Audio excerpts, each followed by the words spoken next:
नमस्कार। हमनी के खास पेशकश बतकही में रुआ सबके बहुत बहुत स्वागत बा। हम हैं राउर दोस्त मनोज भावुक। आज बतकही में हमनी के साथे उ गायिका मौजूद बानी जेकि 18 गो भाषा में 22 गो देश में जाके गीत गौले बानी। अगर टीवी के म्यूजिकल शोज के बात कही जाओ तब भोजपुरी के लोक गायिका में उ एकमात्र गायिका बाड़ी जे सबसे अधिक टीवी शोज कैले बाड़ी। जी हाँ, रुआ ठीक समझतानी, हम बात करतानी विजया भारती के। विजया जी बहुत बहुत स्वागत बा। बहुत बहुत नमस्कार मनोज जी, और गांव नगर और देश विदेश बैठल अपन तमाम श्रोता दर्शक लोग के हम विजया भारती प्रणाम करतानी। और जस जस उम्र बढ़ता देखा था कि निखार बढ़ल जाता। ये आपके नज़र बा, और सबसे सही बात एकरा में ई बा कि आम आदमी से अलग हट के कलाकार के अंदर कला के उ ऐसन तत्व रहेला जेकर रस से शायद थोड़ा ऐसन निखराव रहेला ओकरा पर। हम तक आते आते भी कुछ गुनगुनावत रहनी कि जस जस बढ़े ओ मेरे तस तस बढ़े जवानी। का बात बा। तो जवान ठीक बा, बढ़ल रहे के चाहे। चलिए रुआ नजर की बात करनी। हम सब स्वास्थ्य बढ़िया बा और एकदम फिट फाट। सुने में आयल कुछ समय पहले कि रुआ परिवार पर भी केहू के नजर लागे रहल, कहीं के नजर लागे रहल। अब सब कुछ अच्छा, अब सब कुछ बहुत बढ़िया बा, सब कुछ बहुत बढ़िया बा। चलिए भगवान करस ऐसे ही सब अच्छा रहे, रुआ अच्छा रही और रुआ आवाज के दुनिया जी कदरदान बा उ सुनत रहे। सबसे पहले हम रुआ गीत से शुरुआत करता नहीं, और हम चाहे कि अपना मन से कौन एगो गीत सुना दे। तो हाई गीत सुनाओ तनी। जा रे कागा जा रे कागा जा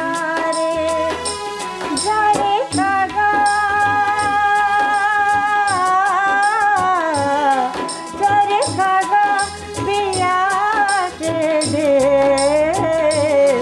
बीतल बीतल बसंती महीना हो जब दे दो पिया के संदेश जिया लागे पिया बिन कहीं ना।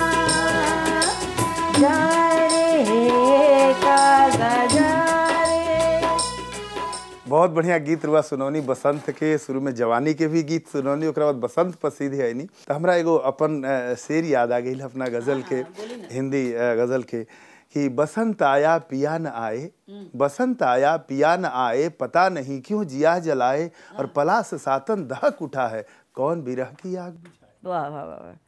आप अगर अपने इस रचना को लिख के मुझे देंगे तो ये गीत के रूप में मैं एकदम इसको तब्दील कर दूंगी। एकदम जरूर देव, गा के सुनाऊंगी। और वो है जो दर्द कहनी, देखिए कितना सामने लोग सोच में अंदाज अलग होला कि पराग महके, पलास दहके, कोयलिया कुहके, चुनरिया लहके, पिया अनाड़ी पिया बेदर्दी, जिया की बतिया समझ न पाए। क्या बात है, बहुत नजर मिले तो पता लगाऊं कि तेरे मन का मिजाज क्या है, नजर मिले तो पता लगाऊं कि तेरे मन का मिजाज क्या है, मगर कभी तू इधर तो आए, नजर से मेरे नजर मिलाए। क्या बात है। शायद बहुत बड़े कवि ने लिखा था कि होता है राज इश्क मोहब्बत इन्हीं से फास, आंखें जुआ नहीं है मगर बेजुबान नहीं। बेजुबान है, क्या बात है, बहुत बढ़िया।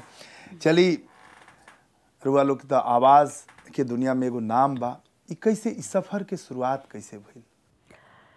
शुरुआत तो हो गई 2.5 साल के उम्र से। 2.5 साल के उम्र से गावत रहनी, और एकदम आम बच्चा के जहाँ खेले में मन लागत रहे वहाँ हमरा गाना सुने में ओकर नकल करे में मन लागत रहे। लेकिन भावुक जी हम का बताई, अपना आपके गावे के परमिशन पावे खातिर हमरा बहुत बहुत संघर्ष करे पड़ल। पहले अपने लोग तैयार ना होत रहन, अपने माई बाप ना तैयार होत रहन, और ओकरा पर जे रिश्तेदार लोग अगल बगल के रहन सब कह दिलन कि लड़की हियार, हाँ गाई बजाई कैसन लागी, ब्राह्मण घर परिवार में कहीं लड़की गाना बजाना करेली के बंदिश तरल बहुत जी। और ओकरा बाद जब बड़ी मुश्किल से एक बार शिक्षा मंत्री आए रहनी हमरा शहर जमालपुर में, तो वहाँ के हमर गाना सुन। तो अंग प्रदेश में पड़ेला जमालपुर? हाँ, जमालपुर मुंगेर में पड़ेला। हाँ, जी। तो जमालपुर में हम जब एक समारोह में ऐसे ही सब बच्चा समझ के कहलस कि जाओ माइक लगा हुआ है गाओ जाके, तो हम जाके ओकरा में गीत गावे लगनी, सावन के झूले पड़े तुम चले आओ तुम चले आओ। ताज़ा ताज़ा वो फिल्म देखले रहनी हम, जुर्माना, बहुत अच्छा लगत रहे। तो वो गीत सुनते सुनते हुए ही उनकर शिक्षा मंत्री के आगमन भइल। तो वहाँ के हम डर के मारे चुप हो गए नहीं। तब बेटा गाओ गाओ, बहुत अच्छा गा रही थी, तुम्हारे साथ कौन आया है? तो कोई ना, खाली हमारा छोट भाई रहे। तो जल्दी से भेज के पिताजी के बोलवनी। शिक्षा मंत्री स्पेशली पिताजी के समझौनी, आप अपने आपके घर में ये बेटी जो आप पैदा हुई है, इसको आप गाना सिखाइए। पापा वही बोलने लगे कि ब्राह्मण की बेटी कहाँ गाना गाती है, अब तो इसकी शादी वादी कर देंगे। लेकिन वो उनके कहने पर इतना ज़रूर हुआ कि पापा ने गाने से मना करना बंद कर दिया। मैं गाने लगी, पापा के दोस्त मित्र आते थे तो पापा बोलते थे बिजुआ चल देखो गाना सुना। तो बैठ के मैं उस इंतजार में रहती थी कब मुझे गाने के लिए बुलाएंगे। मतलब शिक्षा मंत्री जी के हस्तक्षेप से ई फायदा भइल, हाँ। ई घर के बंदिश खत्म भइल, बल्कि लोग प्रोत्साहन देवे लागल रुआ के। प्रोत्साहन करीब करीब, हाँ, बहुत ज़्यादा ही ना कि कोई हारमोनियम खरीद दिलस, कोई तबला खरीद दिलस, ये सब कुछ ना भइल। 20 रुपया महीना पर ट्यूशन पढ़ा के पैसा जमा कर के 100 रुपया हमर दादाजी दिलन हमरा मैट्रिक फर्स्ट डिवीज़न पास कैला पर। और ऐसे जमा करके तो हम 400 रुपया के हारमोनियम खरीदनी ट्यूशन कर के। जे क्लास में खुद पढ़त रहनी वही क्लास के बच्चा सबके पढ़ावत रहनी और गाना सिखावे लगनी। तो ऐसे कर के अपना संगीत के शिक्षा जो गुरुजी से मिलत रहे वो मुफ्त में थोड़ा दिन तक मिलल, बाद में तो फिर इंतजाम करे के पड़ल। तो ये चलते हम बताएं कि आप संघर्ष के जो चरम सीमा हो सकेला जीवन में, और बाद उतने कम उम्र में उस सब चीज़ के नज़रअंदाज करते हुए विवाह कर दिहल गई। जे विवाह के मतलब हमरा पता न रहे, जेकर की मन एकदम पढ़ाई लिखाई और संगीत में लागल रहत रहे, दीन दुनिया से कोई मतलब ना रहे। तो संघर्ष इतना कुल मिला जुला के करे के पड़ल, इतना बड़ा समुदाय लग गई हमरा पीछे कि नहीं गाएगी, आज लगे कि आज ना गायब तो जीवे ना करब। मतलब राउर बाल विवाह भई रहे बहुत कम उम्र में? एकदम बाल विवाह भई रहे, 15 साढ़े 15 साल के उम्र रहे हमार, तब हमार ब्याह हो गए रहे। तो बड़ा अजीब मोड़ हम ये दास्तान के आगे बढ़ाए, काहे कि रउआ सामने दू गो रास्ता हो गई। एगो तो मायका से रउआ ससुराल आ गई नहीं, राउर शादी हो गई, ब्याह हो गई राउर, हाँ। और दूसरा संगीत के प्रति जो राउर लगाव रहे, कैसे ओकरा के लेके चलल? काहे कि ससुराल में जाके भी संघर्ष करे के रहे, मायका से थोड़ा सा छूट मिल रहे। इस संघर्ष पर हम बात करें, काहे कि हम समझते नहीं वहाँ संघर्ष बढ़ल हुई। लेकिन अभी वक्त हो गई छोटा ब्रेक के बाद विजया भारती के सफर। बच्चा के उंगली पकड़ के पटना ऐसा शहर में हम इतना संघर्ष करे बानी। कैसे आदमी के भूखल दिन कटेला, कैसे आदमी संघर्ष करेला, कैसे रात ना कटेला, वो सब हम देखनी।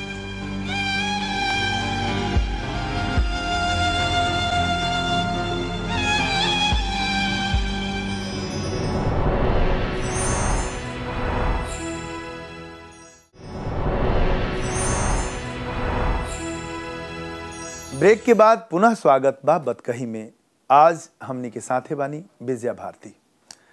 विजया जी बहुत कम उम्र में राउर शादी भइल, साढ़े 15 साल के उम्र में। तो ओकरा बाद जन ससुराल में राउर संघर्ष रहे वो कैसन रहल? वो संघर्ष ऐसन रहे कि सीधा संगीत से सबके बैर रहे, और उनका सबके हिसाब से संगीत गावे वाला आदमी अच्छा ना होला। ये चलते हमरा बहुत ज़्यादा संघर्ष करे के पड़ल।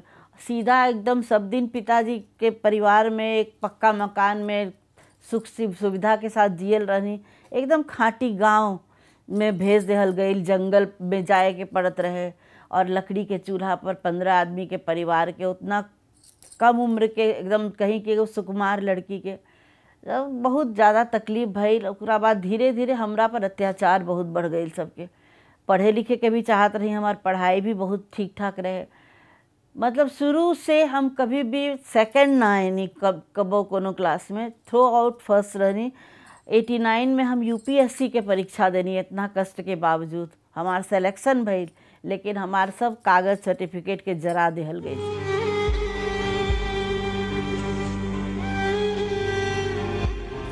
अच्छा। हाँ, एकदम तबला हारमोनियम के एकदम मारे के और जलावे के चक्कर में, तबला हारमोनियम डर के मारे अपन पापा के घर में ही रखत रहनी। तो इस तरह से ये सब अत्याचार और उसका शारीरिक अत्याचार भी जितना दिन भइल कि हमरा ई समझ में नहीं आवत रहे कि रास्ता का निकली। सब हमरा लगत रहे कि अब ये हमारी ज़िंदगी बा। इधर संगीत में बढ़ता सफ़र, रेडियो में हमार सिलेक्शन, रेडियो के थ्रू जगह जगह मंच पर कार्यक्रम के आव भगत एकदम दोनों में इतना टकराहट। एक प्रोग्राम में जाए के मतलब हम बहुत बड़ा सजा कहनी। पिताजी लेकिन साथ जात रहन। बाद में जब बात बहुत बढ़ गई तब मम्मी पापा कहलन कि अब हम लोग कुछ ना करब, तोरा जो चुपचाप जाके वहीं गांव में रह। तो ना हो सकल 7-8 साल एक सफ़र के खींचते खींचते ओकरा बाद टूट गई। हाँ, हम तोड़नी, हम अपना से तोड़नी। हम खुल के बोलता नहीं हम। ओकरा बाद हमरा हिम्मत आई। हमरा अपना गांव के तरफ के एक शिक्षा जिला पदाधिकारी रहनी उच्च पद पर, तो हमनी के उनका बड़का बाबूजी कहत रहनी। तो वहाँ के हमरा हौसला देनी, वहाँ के कहनी कि बेटा बहुत दिन से देख लिया, सब समझ लिया, और तुम जो है तुम्हें आगे बढ़ना है, इस ऐसे नहीं होगा, तुम निकलो, मैं तुम्हारी मदद करूँगा। उन्होंने मुझे उस कष्ट से निकाला और उसके बाद फिर जो कानूनी प्रक्रिया हुई वो एक दिन में कानूनी प्रक्रिया पूरी होकर ख़त्म हो गई और मैं उस कष्ट से निकल पाई। वो 8 साल के जो पीरियड रहे वो कैसे रुआ संगीत खातिर, कैसे रास्ता कैसे निकालत रहनी? हम निकालत रहनी वही में से, चाहे कितना भी स्ट्रगल रहत रहे ओकरा में हम जोन हमारे स्टेज प्रोग्राम होते रहे हम जाके करत रहनी।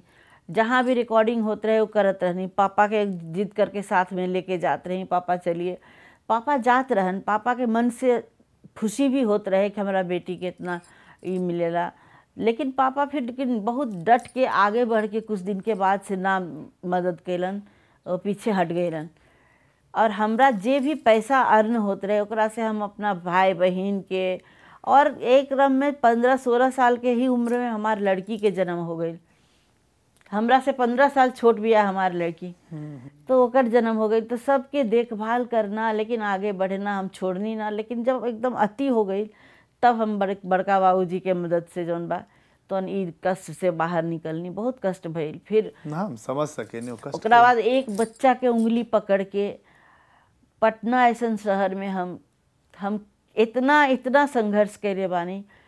कैसे आदमी के भूखल दिन कटेला, कैसे आदमी संघर्ष करेला, कैसे रात ना कटेला, वो सब हम देखेंगे।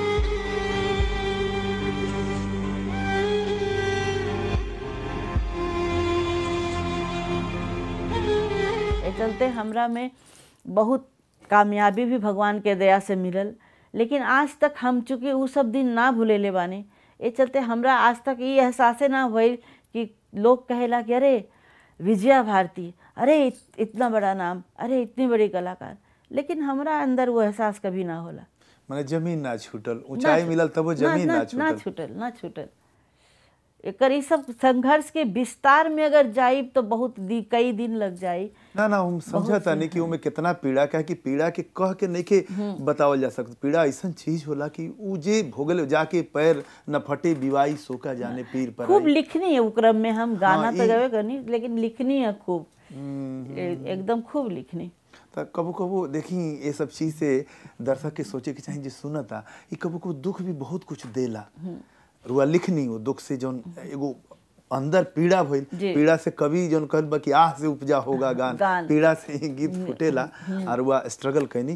खैर और संघर्ष देख के बहुत लोग के सीखे के चाहिए। लोग कहेला कि ना ई दिक्कत बा, अगर लाख दिक्कत होके। हाँ, तो यही लाख पर हम कहता नहीं कि लिखनी हम कि बस वही चिंता जलन पीड़ा घुटन, बस वही चिंता जलन पीड़ा घुटन, जिंदगी हर पल दुखों का आगमन। ऊपर वाला से कहनी कि लाख दे ठोकर मगर वरदान दे, वाह, लाख दे ठोकर मगर वरदान दे, मुझ में संयम का समंदर हो गहन। वाह वाह, तो बहुत बढ़िया। सही में आज तक संयम के समंदर बहुत गहनता से लेके चलते हुए आज तक हम जिंदा बानी। ना हम समझ सके नहीं। कहल कि होखे अगर जो हिम्मत कुछ वो पहाड़ नहीं खे, मन में जो ठान ली तक कहवा बहार नहीं। क्या बात है। तो ये सब बा। खैर उससे रुआ अलग हो गई परिवार से, फिर दोबारा और परिवार बसल, कुछ प्रेम भी रुआ जिंदगी में आयल, रोमांस भी रुआ जिंदगी में आयल। कैसे सिलसिला शुरू भइल? आवे के तो कोई गुंजाइश ना रहे, काहे कि हम बहुत कहल जाना एगो के मतलब एक खूंखार मिजाज के कोई हो जाला ना, हम वैसन हो गई रहनी। हमरा एकदम भी प्रेम के या पति पत्नी के संबंध के नाम के हमरा बड़ा चिड़चिड़ापन रहे, और एकदम रहे कि चुपचाप काम करी। हम सब कुछ छोड़ के पहले तो आरा है नहीं, और आरा में बड़का बाबू के जॉब रहे वहाँ पर, तो वहाँ कुछ दिन प्राइवेट कॉलेज में काम करनी पढ़नी, और वहीं से पटना रेडियो स्टेशन में गाना गावत रही, और जौन स्टेज प्रोग्राम होते रहे तो वहीं रहत रही। वहीं हमार मुलाकात भइल हमार पति देव जी जौन बानी अभी, ओंकारेश्वर पांडे जी। हाँ, एक समारोह में मुलाकात भइल। ओकरा बाद 4 महीना 6 महीना में एक बार मुलाकात होत रहे। तो 2 साल के बाद उनका तरफ से प्रस्ताव आयल।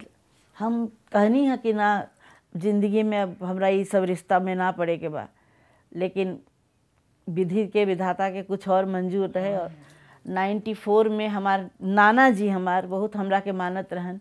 नाना जी के जिद पर और 2-4 शुभचिंतक के जिद पर फिर हमरो मन में पैदा करावल गई प्यार मोहब्बत के। एक तरह से फिर शादी हो गई, और फिर जिंदगी शादी के पहले प्यार पनप गई रहे पूरा तरह। थोड़ा बहुत बीच में 1.5 साल पहले भी ये रिश्ता पर भी केहू के नजर लागल कि ये रिश्ता भी लगभग एकदम टूट जाई, रुआ भी आई रहनी खुल के बाहर। अब सब ठीक बा। कहीं कहीं सही में आप कहतानी कि नज़र लग गई रहे, केकरो नज़र लग गई रहे, तो वो सब नज़र उतर गई। अब बहुत सही बा, सब कुछ बहुत अच्छा बा। चलिए, बहुत अच्छा बा। ऐसने देखी जौन राउर कहानी बा ना, ऐसने एगो कहानी भिखारी ठाकुर के विदेशिया वाला में भी आवेला, उनकर भी कहानी रहे। खैर उनकर थोड़ा सा डिफरेंट संघर्ष के हम बात करें। संघर्ष हो जी रहे, पति शादी कैले, शादी करके वो छोड़ के चल गए रहे बाहर। राउर एगो गीत बड़ा कई बार मंच से भी रुआ गईले बानी, भिखारी ठाकुर के। वो वाला गीत हम चाहे कि हमरा दर्शक के सुना दे, भिखारी ठाकुर के गावल। ठीक बा, सुनाओ। रहिया तकत मोरी भारी भइले अखियाँ से, भारी भइले अखियाँ से, कबारी ले बटिया जो खइबे रे विदेशिया, कबारी ले रहिया का खइबे रे विदेशिया।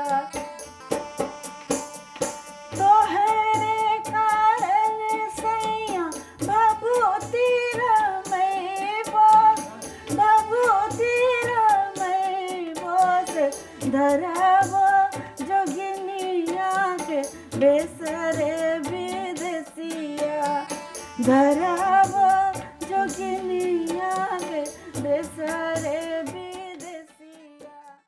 कल्पना करी कि गावना करा के लोग ले आइल होके चल जात। पहले तो बहुत ही कुल होत रहे, कम उम्र में शादी भी हो जात रहे, आ शादी करके ओकरा बाद कलकत्ता कमाए लोग चल जात रहे। गजब के ये सब ऐसन बा। अपना पुराना सब गीत में ये विदेश जाए के, और वो क्रम में पूरब नगर, पूरबिया, तो सीधा कलकत्ता के बात होत रहे। और घर में गांव में नायिका बैठल, सास ननद के ताना, अत्याचार सहल, पति के इंतजार में, बहुत सारा गीत बा एकरा में। लेकिन ये विदेशिया गीत हमरा भी बहुत अच्छा लगेला।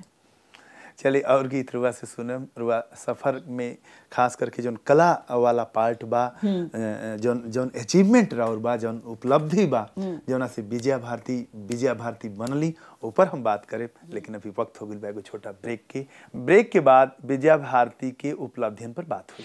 जैसन तोहरो घड़ी हो दरोगा जी, वैसन हमरी चूड़ी बा, अरे हमरा बगल से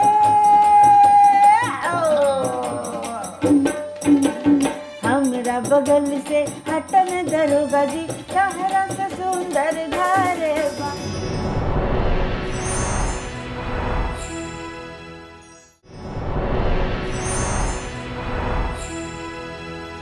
ब्रेक के बाद पुनः स्वागत बा बतकही में।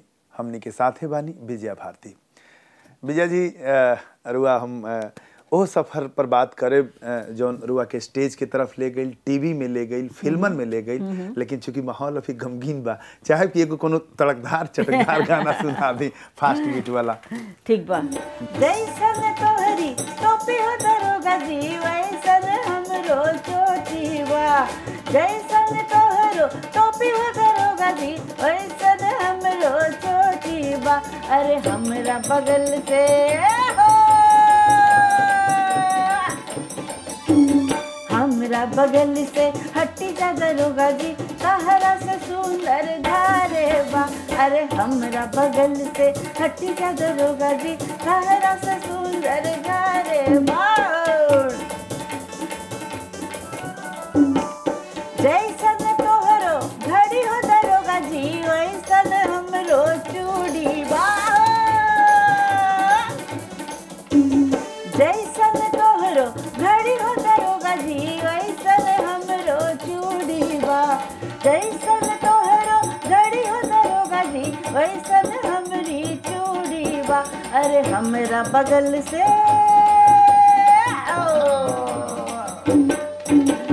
हमरा बगल से हटन दरोगा जी, तहरा से सुंदर घरे बा। अरे हमरा बगल से हट जा दरोगा जी, तहरा से सुंदर घरे बा।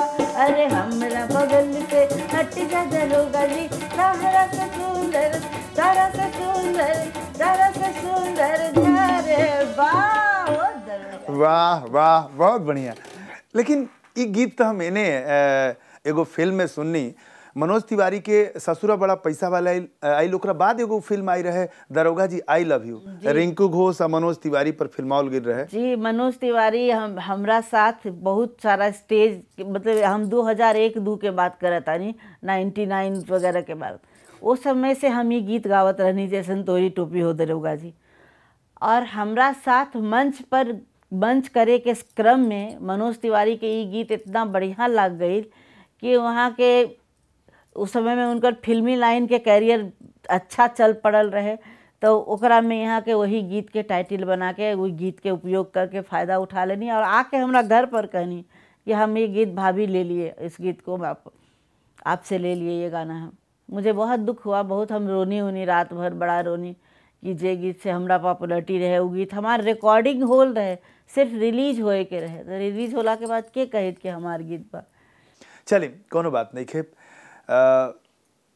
यह जिंदगी है, जिंदगी में बहुत सारा रंग बा, ये भी एक रंग बा। हम ए जौन संगीत के राउर सफ़र बा, जो उनकी स्टेज पर भइल, जो उनकी रियलिटी शो टीवी में भइल, रेडियो में भइल, एल्बम इंडस्ट्री में भइल, उनमें कौन ऐसा पल बा जौन बहुत खुशनुमा रहल बा, जौन के बड़ा सुख देले बा, लागल कि हमरा कुछ मिल गई, हम विजया बन गई, नहीं हमारा सपना साकार हो गई। हमारे एक विवाह गीत के एल्बम आई रहे, वो जब बहुत हिट भई रहे और सबके बहुत पसंद रहे, तो हमरा बहुत खुशी भइल। ऐसा ही जुहू बीच पर छठ के कार्यक्रम के दौरान जब अमिताभ बच्चन अलन, जिनकर हम फैन बानी बचपन से, बहुत ज़बरदस्त फैन बानी, वहाँ के अलन, वहाँ के बैठा के उनके गाना उनका सुना के जब उनकर तारीफ मिलल, उनकर हाथ हमरा सर पर आशीर्वाद के रूप में मिलल, वो घड़ी बहुत अच्छा लागल। जब जिंदगी में पहला बार विदेश गईनी अपन धरती छोड़ के, तो वहाँ के धरती पर खड़ा होके खुल के सांस लेके अपना देश के याद करे के कोशिश कैनी। कोनो ऐसा टीस रह गई सफर में, कोनो ऐसा सपना ऐसा रह गई कि जौन अधूरा टाइप के लागल कि ना ई हो गई रही तो बहुत अच्छा हो जाए।